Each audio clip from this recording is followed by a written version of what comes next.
samahan po ninyo kami sa susunod na isang oras at marami po tayong pag-uusapan. At syempre, kasama pa rin ang aking partner, walang iba kundi si...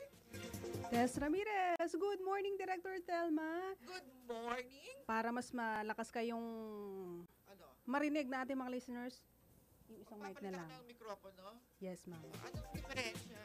Oo, Itong mas hawak malakas ko. yun eh. Ganon? Mas, mas Eh, maganda sa ngayon, pandinig. Okay How na. about now? Ayan. Much better? Much better. Oo. Yes. Sige. So, tuloy-tuloy tayo sa ating programa at syempre, good news muna. Ano ba yung ating good news sa biyernes na ito? Napakarami, ano? At syempre gusto rin namin marinig yung good news from DTI rin. Director Telma, kasi ditong this past few days, parang puro bad news yung naririnig nila dahil doon sa presyo ng bilihin, tumaas yung presyo ng gulay at iba't iba pa, pero hindi mo yung... Alam mo, sinagutan nila ng nagtataka ako DTI din dyan yan, Oo. Nagtataka nga kami dyan. Kasi patuloy ang pagbaba ng presyo ng krudo, di ba?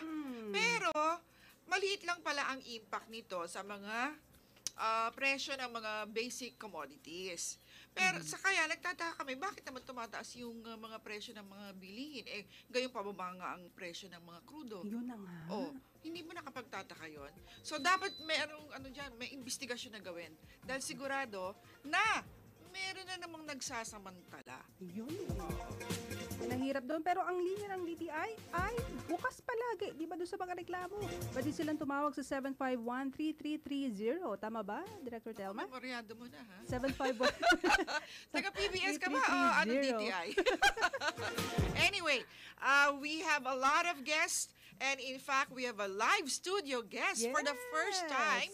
Our very first studio guest live on DZRB, Radyo ng Bayan. Incidentally, we are also heard simultaneously on Business Radio. DWBR. Yes, on Business the Radio, FM station. 104.3 FM. That's right. So, alam natin na mahalaga ang oras, kaya wag na nating patagalin pa. Atin ang ipakilala ang ating unang panauhin. Kamakailan, partner, nabasa natin sa pahayagan, nagbukas ang isang malaking chain ng department store sa Japan. Ang pangalan niya ay Uniqlo. Uniqlo. Uniqlo. QLO. Akala ko nun GLO, GLO. QLO pala, Uniqlo. So, bakit kaya naging Uniqlo? Nag-isip kami niya, pinag-isipan namin ni Marela, bakit kaya Uniqlo? Siguro, unique clothing. That's why it's Uniqlo. Yun lang naman ang tingin ko, ha. Pero, tanungin natin yung may-ari. Kung totoo ba. Welcome to our program, Mr. Katsumi Kubota-san. How are you, sir? Good morning, sir. Hi, good morning. I am Katsumi Kubota. I'm a Chief Operating Officer of the Fast Retailing Philippines Inc. That's right. And first of all, we'd like to we'd like to thank you for coming to the Philippines Thank you very much. and opening Uniqlo. How What long have is you been here in the Uniqlo? Philippines? Okay, Uniqlo. We are from Japan. We do casual clothing business. So we design and we have our own products and we sell all our products through our own stores. How many stores do you have in Japan? How big is Uniqlo? Okay, currently we are the biggest in Japanese market. We operate approximately 900 stores in Japan. 900 stores. And what is your niche?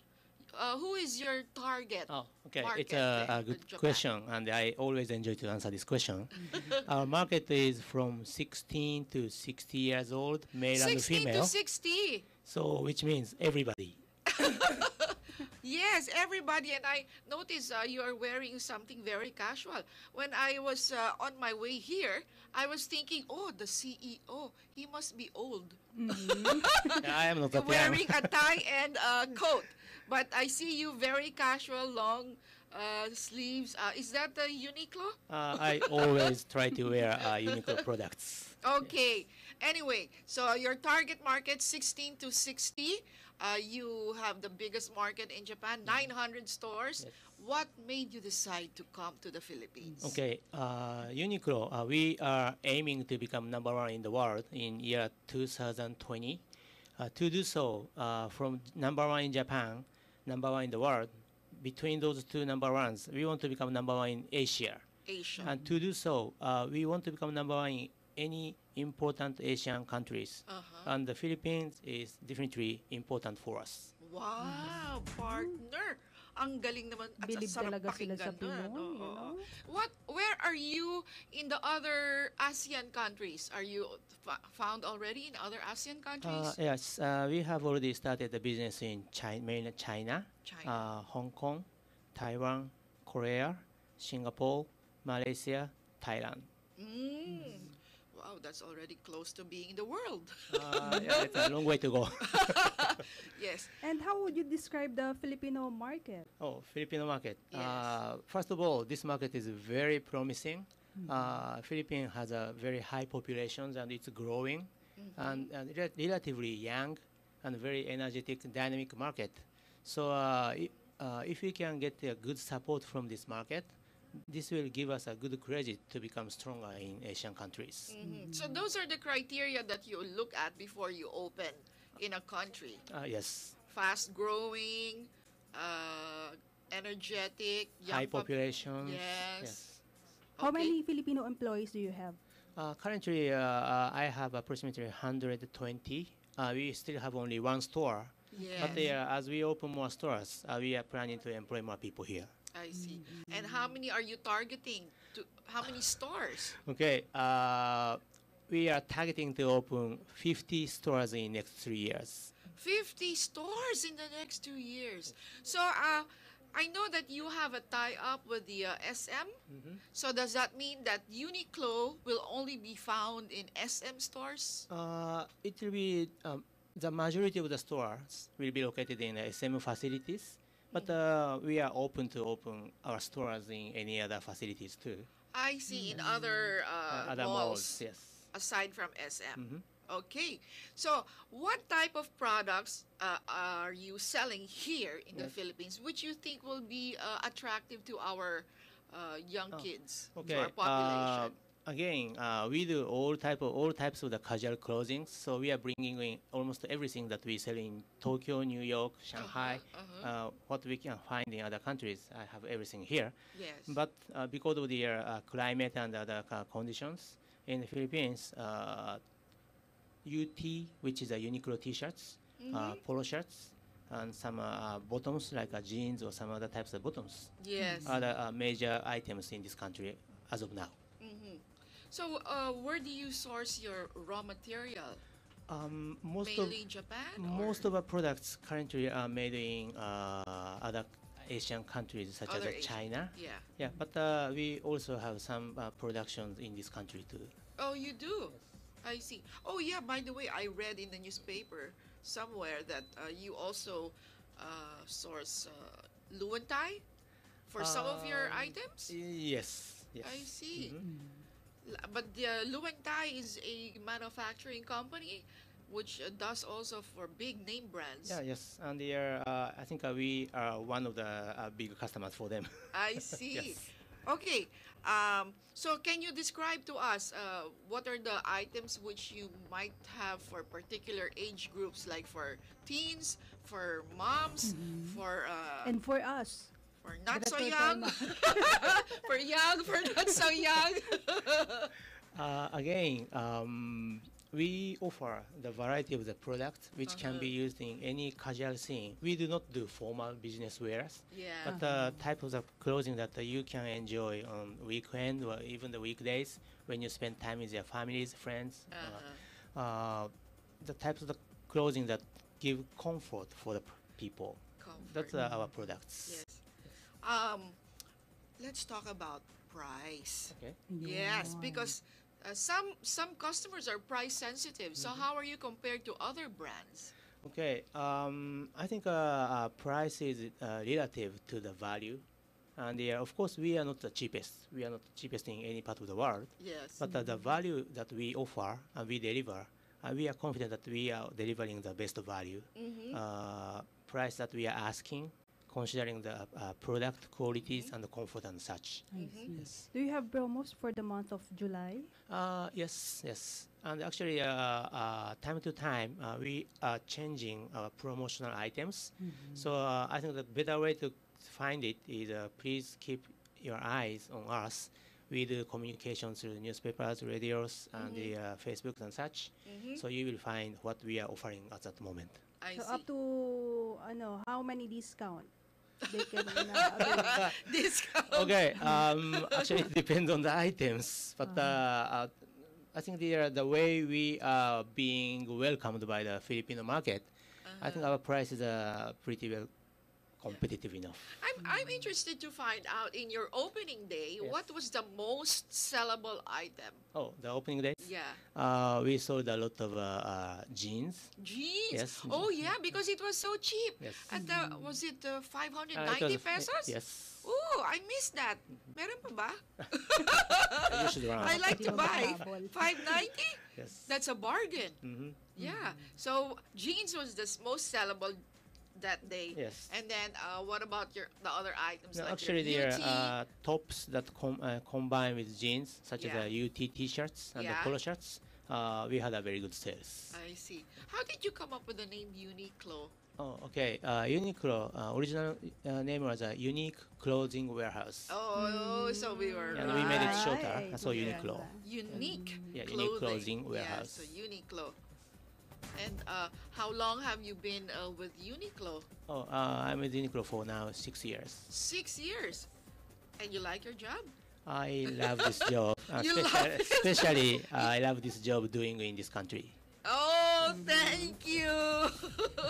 Okay, so finally, what is this made for all philosophy? Oh, okay.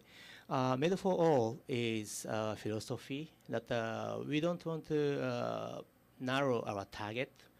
We want to create the product which is good for all, everybody.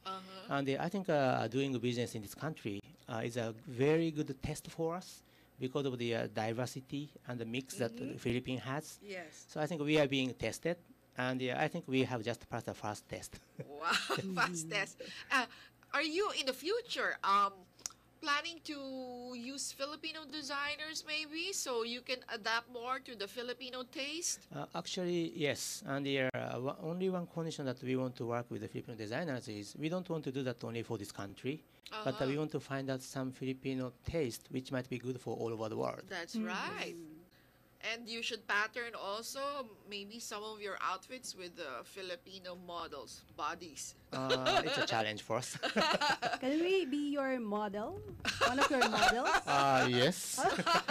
Definitely, yes. For ordinary Parang people. Yes, yes. We love ordinary people. Okay, so any more plans or events coming up that you might want to invite our listeners to? Okay, starting today, we are beginning our second campaign of some of the products, which is the other collection of the UT T-shirts and some shorts, small short pants for both men's and women's. And you can find them at our store. Okay, and more important for me, are you planning to open a manufacturing facility here? Because that okay. will provide jobs for my yes. countrymen. Indirectly, yes, because we do not own our own factories, I but see. our partners open factories or develop more production in these countries. It really depends on how they are. But since we already have something, which means Philippines is already entitled, and we are very glad to have it. Okay, so we'd like to thank you for your time. Anything else you'd like to add? Yes. Okay. And thank you very much for the Filipinos people that welcoming Uniqlo. And we are operating one store in Mall of Asia now. So please come and visit us. You will find many good things there. Thank you very much for your time, Thank you. Thank you for coming. Mr. Katsumi Kubota-san.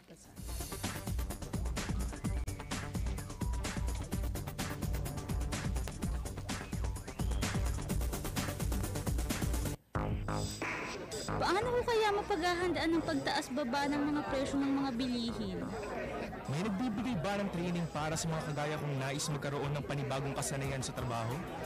Hala, tama kayang singil sa akin ng tindero? Teka, tungkol ba yan sa kalakalan at industriya? Ito ang pinakabagong programa na sasagot sa inyong mga problema, magpapasabog ng balita at impormasyong may kaugnayan sa pagninegosyo at kalakalan sa produkto at pamilihan. Narito na ang TNT Explosivo. Pinangungunahan ng DTI Director for Public Relations Office at isa ring dating tagapamahayag na si Miss Thelma Dumpit Morillo at Radyo ng Bayan Anchor na si Tess Ramirez. Alamin ang mga pangunahin at pinakahuling balita na pangkalakalan at pagninegosyo.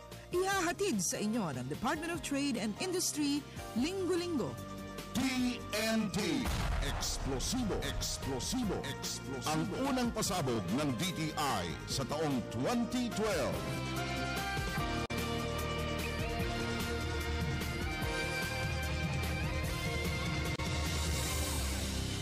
I started Reyes Hair Cutters 10 years ago to give Filipinos salon care na hindi masakit sa bulsa. So kahit 49 pesos lang ang gupit sa amin, ang quality no different from more expensive salons. At yung promise na yan, dapat i-replicate sa lahat ng Reyes Hair Cutters sa bansa. How can Les Reyes maintain his quality without passing his costs to his customers? By having customized and cost-efficient solutions. Expert kami sa hair cutting. PLDT SME Nation ang expert sa cost cutting. Real entrepreneurs need real solutions. PLDT SME Nation. Success made easy.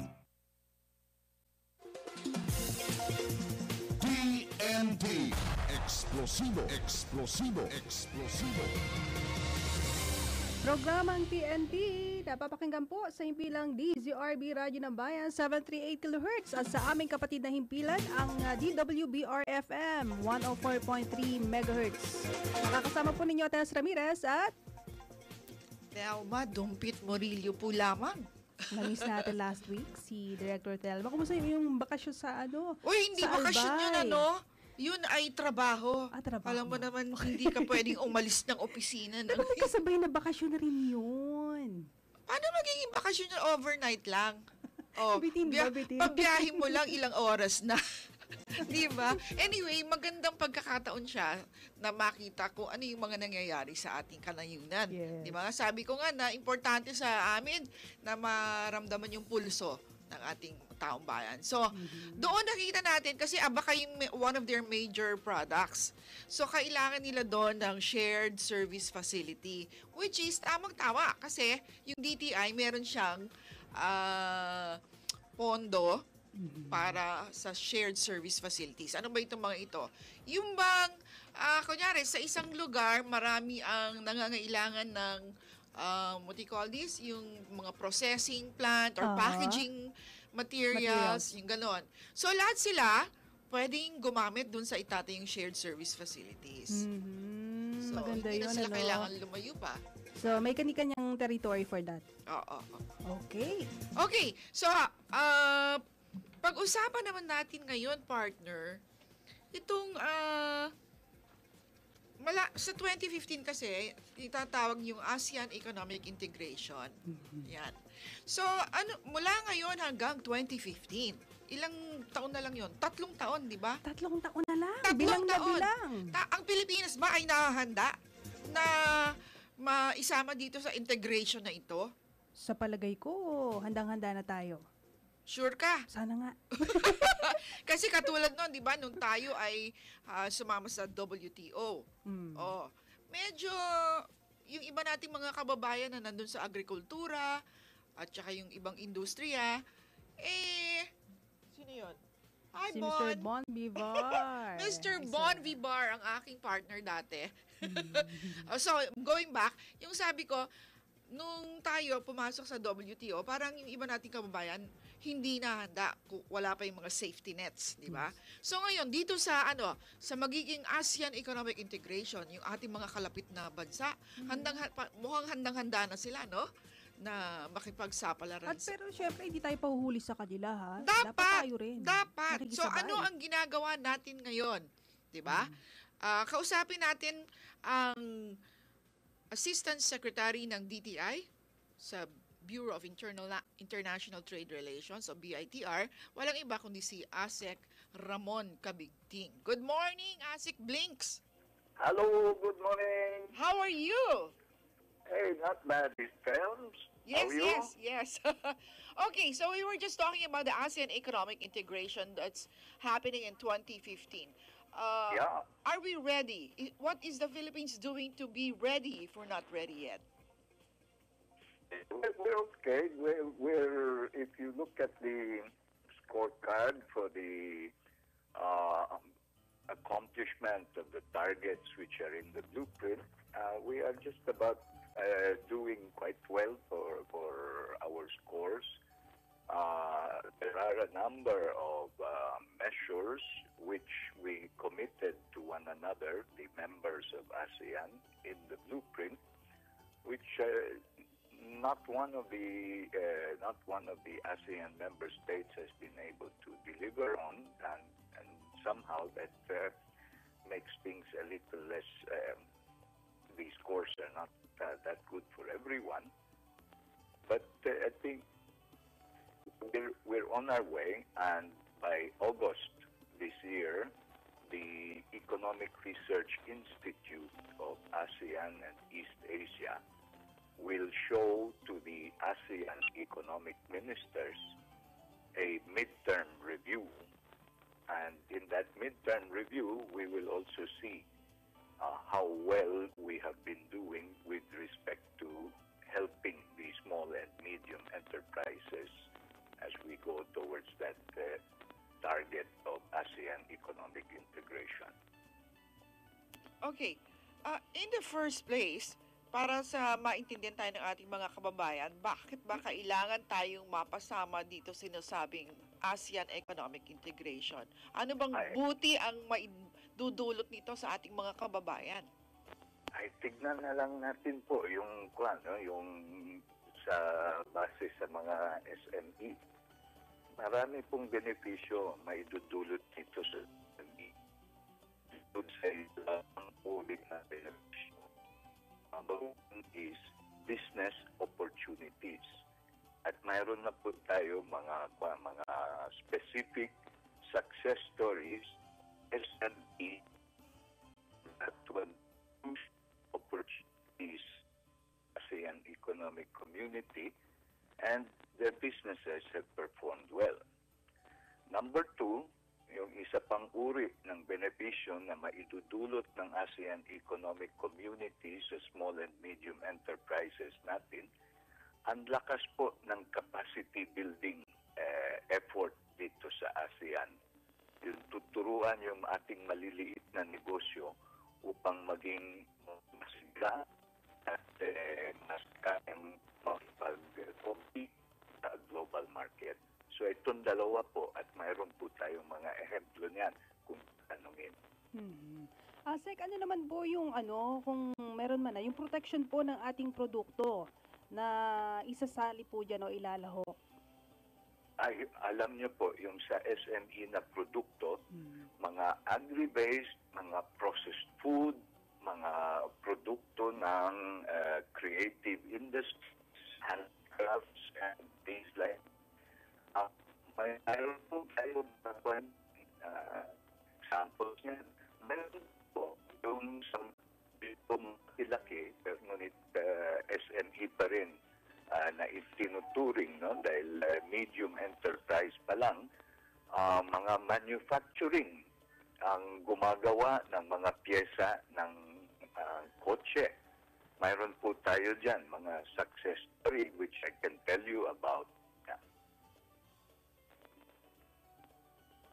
Sek? Ayun. Hello? Hello, sorry. Okay. Yes, please. There we are. Yes, please. Yes. Okay.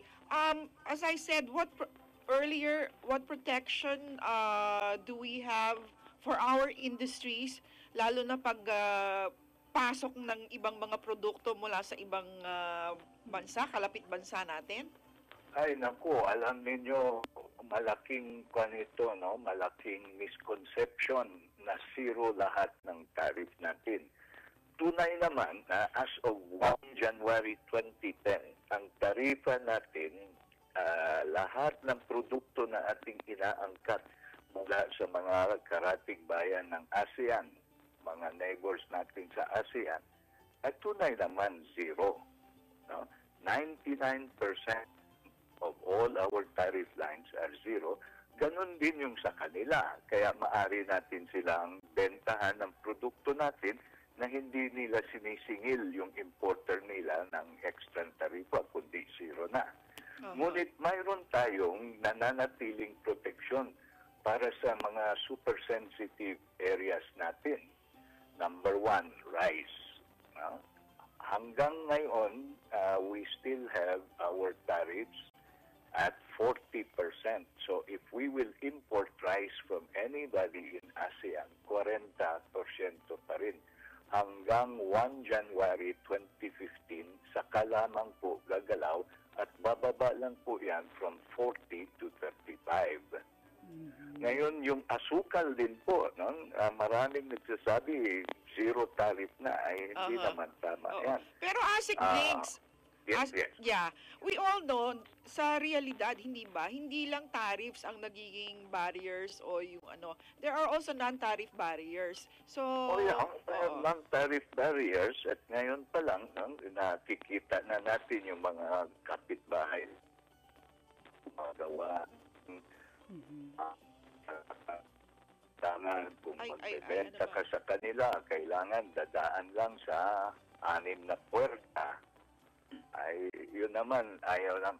Meron din po yung sasabihin, bebenta kayo sa amin, kailangan magtatayo kayo dito ng pabrika or something of the sort. Na, yun naman, irereklamo yan. At mayroon na rin po tayo nakita, no, mga, hindi ko na lang sasabihin kung sino na bansa sa ASEAN na diskubre na mayroon silang mga quantitative restrictions. At nung makailan lang, about a couple of years ago, nakita namin ito, ay pinatanggal yung quantitative restrictions. Yung exciting po dito, yung mga examples ng sino na I want to story of the chem worker. And this is a small, kala mo German yung pangalan, pero actually Pinoy firm ito. Mayroon 20 empleyado, mga ganun lang. Maliit lang. Tapos, ang ginagawa nila, they make coconut oil derivatives na ginagamit din for construction purposes the like. Nag-zero yung tarifa na kapag benta sila nito all over sa ASEAN, but especially in Vietnam, kumikita ng mabuti yan. Tapos naman dito sa yung sinasabi ko, yung not so small, no? But it's considered still just a medium enterprise. The company called Nitoseki. Ito po, si Nitoseki, nung kadil niya yung mga industriya ng Australia of cars, gumagawa siya ng pyesa ng mga racing cars.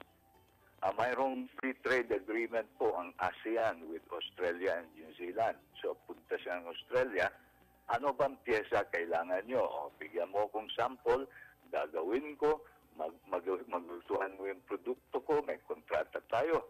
Anong nangyari po? In the first year of the agreement between ASEAN and Australia and New Zealand, nag-zero yung tarifa. So, nang ibebenta niya yung pyesa na zero tariff, competitive siya.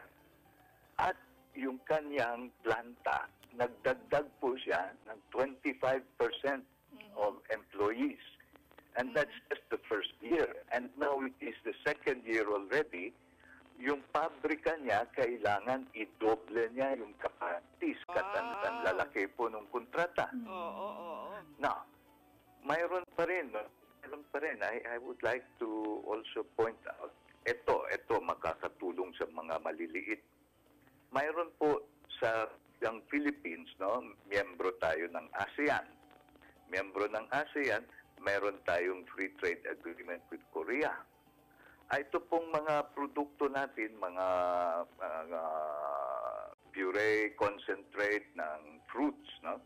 Ang KLT, yan ang pangalan ng kumpanya. KLT. Ang kanyang pabrika na gumagawa ng mga processed fruits, which are purees, concentrates, juices, preserves, and things like that. Nandyan sa General Trias sa Cavite, malapit lang sa Maynila. Ang ginagawa po niyan, namimili po yan ng mga prutas hanggang sa mga bayabas gubat. So yung mga bata sa Taisan, Batangas, tatakbo yan sa gubat, mamimitas ng bayabas, tapos balde-balde, binibenta sa mga ahente niya.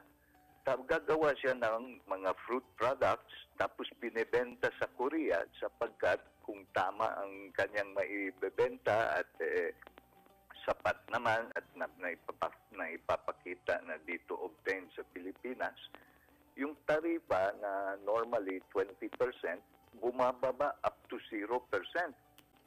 So yung importer niya sa Korea, sabihin, lalong nagmumura yung produkto at nagiging competitive yung price ng Filipino product. Opo. Naku, Asek, sana nga po, kayanin natin yan kasi baka ang isipin ng iba, naku, yung Ford Motor Company nga na giant automaker, di ba magsasara?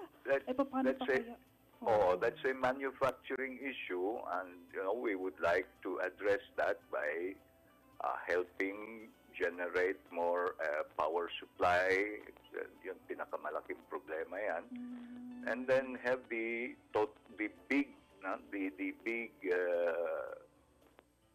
market big enough na yung merkado natin hindi nalulusaw dahil pumapasok yung iba like smuggled cars and so on.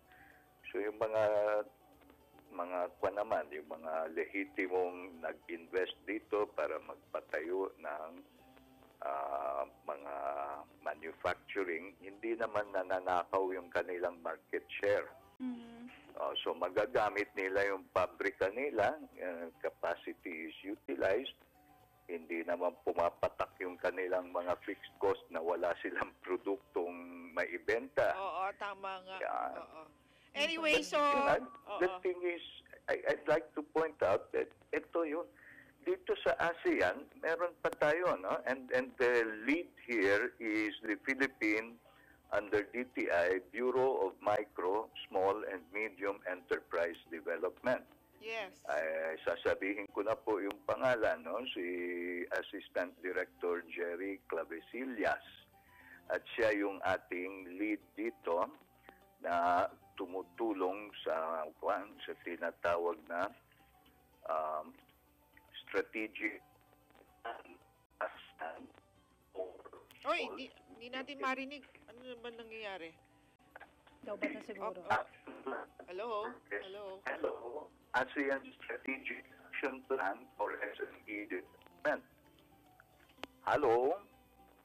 Yes, yes. Hello? Hello? Yes, ASEC. Strategic, what you were saying? Hello, Town. How are you? Can you hear? Yes. Wala, Hello? hindi na magkarinigan. Okay. I can hear you now. Okay. Wala na. Putol na. Nawala na si Asek. Okay. So, Alright. magbabalik po tayo sa subukan po nating matawagan uli si Asek Kabigting. Explosivo.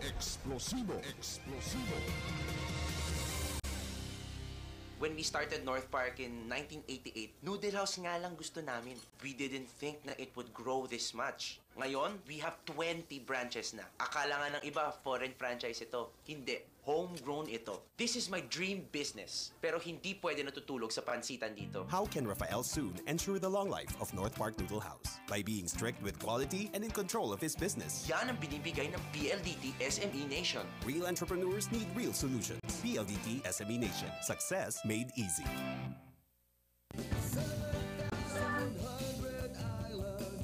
Philippine Broadcasting Service, Radyo ng Bayan 738 sa Mega Manila. One Philippines, one network, PBS.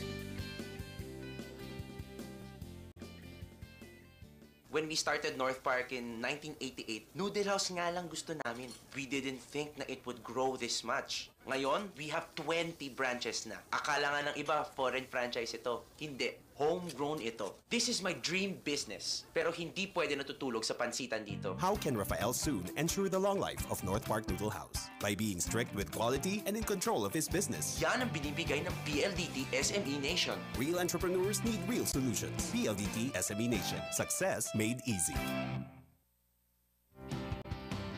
Saan mang sulok ng mundo, Pinoy, konektado ka. Saan mang sulok ng mundo, 7,100 islands, one Philippines, one network, PBS. Philippine Broadcasting Service, Radyo ng Bayan 738 sa Mega Manila.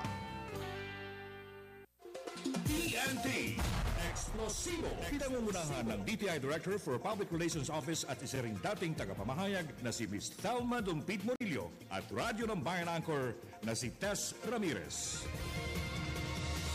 8:47 na po ang ating oras. Yes, at tuluyan po tayong napapakinggan din o sabayang napapakinggan sa TWBR o Business Radio 104.3 on FM. Nationwide at worldwide, napapakinggan din tayo. Nationwide na? Yes. Worldwide pa? Sa pamamagitan ng pbs.gov.ph. Live streaming. Diba? Lahat ng may access sa internet, go! At marinig niyo po lahat ng mga programang isinasay papawid dito sa Radyo ng Bayan. Kasama na nga ang programang TNT. At para naman sa ating tanong ng tao, eto po ang ating tanong. Sino ang ating naging special guest na dumalaw sa Radyo ng Bayan Station ngayong umaga? Clue! Clue, clue, clue! Siya rin ang COO ng Uniqlo. Akala ko nung hindi ko pa siya nakikita, parang matanda na eh. Yung Di ba ngayon ang sabi ko? Oo, ganun din ang ano, Nung on iniisip my niyo way pala. here, I was thinking, nakakurbata siguro to, tsaka coat. Yung pala, May dalang bastos. mas Jeprox pa sa akin ang itsura eh. Malakas Pambira talaga si malakas na Kubotasan. malakas pa. Anyway, okay naman tayo? Yung ating susunod. Kaugnay pa rin po nitong ASEAN Economic Integration sa 2015. Kanina, nakausap natin si Asika Bigting from the government side. Ngayon, tanungin natin yung ating private sector. Ano ba yung tingin nila dito sa economic integration na magaganap sa 2015? Handa na ba ang ating mga SMEs? Okay, wala sa ASEAN Trade and Investment Center, atin pong kausapin si Mr. J. Uvalios. Presidente po siya ng Interior Basics Export Corporation. Yan. Siya yung SME representative sa ABAC. Alright. So, good morning, Mr. Uvalios. Hello? Mr. Uvalios, good morning. Mr. J? Hello? Kabitin na yata sila. Nawala. Sige, kukonect na tayo ulit.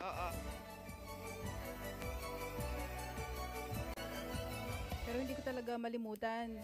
Hindi mo malimutan yung sino? Pwede pala tayo maging model, no? Siyempre, dapat ang kinukuha nila yung mga ordinaryong tao kasi yun ang magsusuot, di ba? Hindi naman lahat ng tao ang katawan eh, modelo eh. Diba? At saka meron kinukuha model ngayon na chubby. Oh? Matataba sila. Meron ako na nakikita sa katalogo. Why not? Why not kung ang market mo may chubby, di dapat gamitin mong model yung chubby din para makita ng mga chubby na, ay, pwede pala. Oo. Di ba? Di lang pampamilya, pang ASEAN pa ang tema ng ating TNT. Ngayon pong araw ng Biyernes, June 29 na po. Ang bilis ng araw. 29 na ba ngayon? 30 na pala bukas. Oo.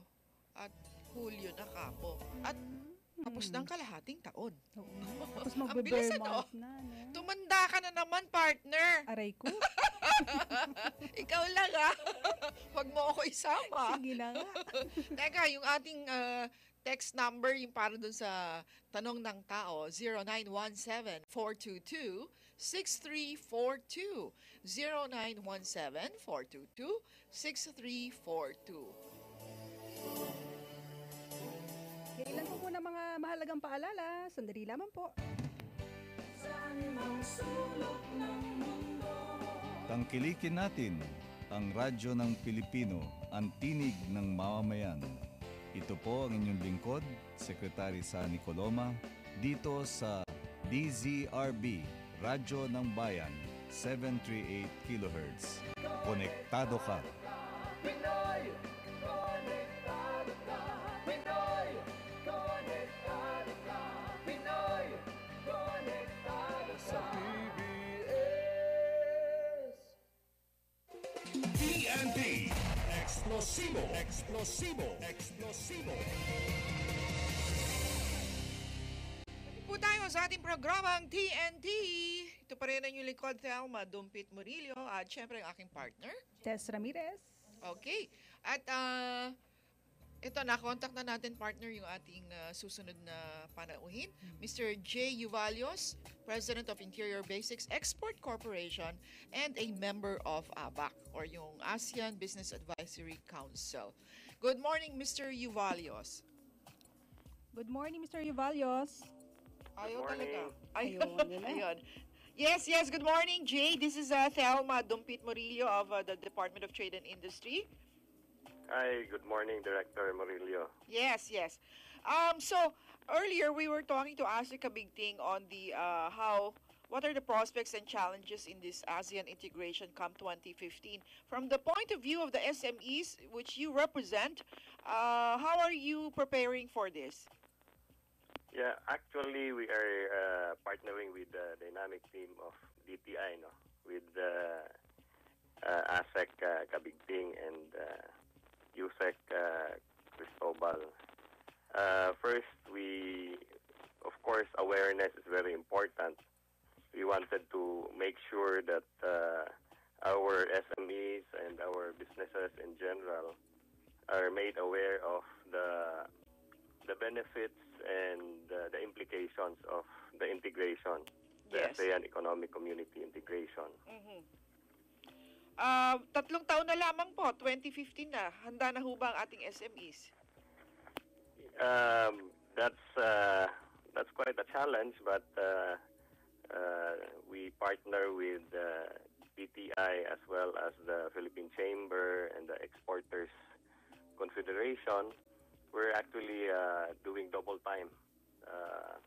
In fact, we have the area business conferences now of the Philippine Chamber, and together with DTI, the Bureau of Customs, the Tariff Commission, and the different partners that we have, we're making sure that the SMEs, especially the SMEs, are made aware of the benefits now, because usually we think that within the ASEAN economies, we think that we are in competition with them, but we wanted to make sure that we let our people understand that we are more towards complementation rather than competition. Partner, may tanong ka ba? Gusto ko lang malaman kay Mr. J, yung DTI po, ano po yung tulong na na-extend po nila para sa inyo? At meron pa po ba kayo ibang mga partner agencies or government agencies na nakapartner? We have, aside from DTI, of course, DTI is the lead. We are more of the support rather than the lead, because DTI is through the Bureau of Export Trade and Promotion. Sila talaga yung lead in terms of awareness, the free trade agreements that we have, but we also partner with different departments, for example, the Department of Foreign Affairs, the Department of Transportation and Communication, specifically because we also have a project, the RORO project, to connect the Philippines in terms of having the maritime highway. with Indonesia and hopefully Malaysia and Brunei in the south, and Vietnam up north. So that will, because tayo archipelagic so we want to make sure that the free flow of goods in terms of hard infrastructure are in place in the long term. Ayan, okay. Mr. J, salamat po na marami sa oras dito po sa Radyo ng Bayan. Para po dun sa mga SMEs na gustong magpatulong sa inyo, ano po bang number ang pwedeng tawagan? Yeah, our office is in Taguig. We are housed as of now at the Philippine Chamber of Commerce and Industry. We have an office there, specifically the ASEAN Trade and Investment Center. Our trade officer is Miss Donna Angulo. The number is 846-8196. 819? 846-8196. Local 106. Okay.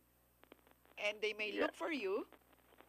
They may look for Donna, our trade officer for the ASEAN Trade and Investment Center. Okay. And they can reach me through her. So, saan po ang susunod ninyo dito po sa ating awareness campaign for AEC 2015? We will have it North Luzon, but we will have two, one in Pagadian City and one in Surigao City in the next 2 weeks. Okay. So maybe we can join you in any of those para po natin na makita paano bang ginagawa ninyong kampanya. Sure. I think this is a very good venue for us for awareness. So thank you very much for inviting us. And of course, DTI is very dynamic, so we really appreciate all the help in terms of promoting this. Yes. Sige po. So, thank you very much for the opportunity. Yes, you're very much welcome, Mr. J.U. Valios. TNT. Explosivo, explosivo, explosivo. 2 minutes before 9 at dito po nagwawakas mga kaibigan ng edisyong ito ng programang TNT. Ngayon pong Friday, June 29, 2012. Nagpapasalamat tayo na marami sa ating mga nakaagapay. Kay Miss Marela Jem Castro. Oo, para hindi tayo makat sa DWBR. Okay. Miss Marela Jem Castro, kay J.U. Valios. At sa ating mga kaagapay sa technical side. At kami po ang inyong mga nakasama. Ako si Tess Ramirez. Ako po naman si Thelma Dumpit. Do good, be felt, make a difference, and have a nice weekend. Happy weekend!